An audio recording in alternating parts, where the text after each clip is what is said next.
Hey guys, welcome back to my YouTube channel. ഇന്നത്തെ video ഒരു mint lime ആയാലോ?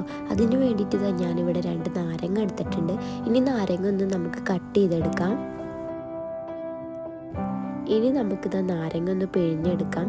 കുരു ഇല്ലാതെ വേണം കേട്ടോ നിങ്ങൾ പിഴിയുമ്പോൾ ഇതാക്കാൻ വേണ്ടിയിട്ട്. കുരു പെട്ടാൽ കഴിക്കും, കുരു ഇല്ലെങ്കിൽ കഴിക്കുകയും ചെയ്യൂല. അപ്പോൾ നമുക്ക് നാരങ്ങൻ്റെ നീരൊക്കെ എടുത്തിട്ടുണ്ട് ഞാൻ. ഇനി അതിലേക്ക് ഞാൻ പുതിനൻ്റെ ഇല ഇട്ട് കൊടുക്കുക കേട്ടോ ചെയ്യണത്. ഇനി അതിലേക്ക് അണ്ടിപ്പരിപ്പ് ഇട്ട് കൊടുക്കുന്നുണ്ട്. പിന്നെ 2 ഏലക്കായും കൂടി ഇട്ട് കൊടുക്കുകയാണ്. ഇനി ഇതിലേക്ക് ആവശ്യത്തിന് മധുരത്തിന് വേണ്ടിയിട്ടുള്ള പഞ്ചസാരയും കൂടി ഇട്ട് കൊടുക്കാം. ഇനി ഞാനിതിലേക്ക് സർവത്തും കൂടി ഒഴിച്ചു കൊടുക്കുന്നുണ്ട് കേട്ടോ. ഇനി ഇതെല്ലാം കൂടി ഒന്ന് അടിച്ചെടുക്കാം. ഇനി ഇതിലേക്ക് ആവശ്യത്തിന് വെള്ളം കൂടി ഒഴിച്ചു കൊടുത്തിട്ടൊന്ന് അടിച്ചെടുത്താൽ മതി. അടിപൊളി ടേസ്റ്റ് ആയിട്ടുള്ള മിൻറ്റ് ലൈം ഇവിടെ റെഡി ആയിട്ടുണ്ട്. വീഡിയോ ഇഷ്ടപ്പെടുകയാണെങ്കിൽ ലൈക്ക് ചെയ്യുക, ഷെയർ ചെയ്യുക, സബ്സ്ക്രൈബ് ചെയ്യുക, കമൻറ്റ് ചെയ്യുക.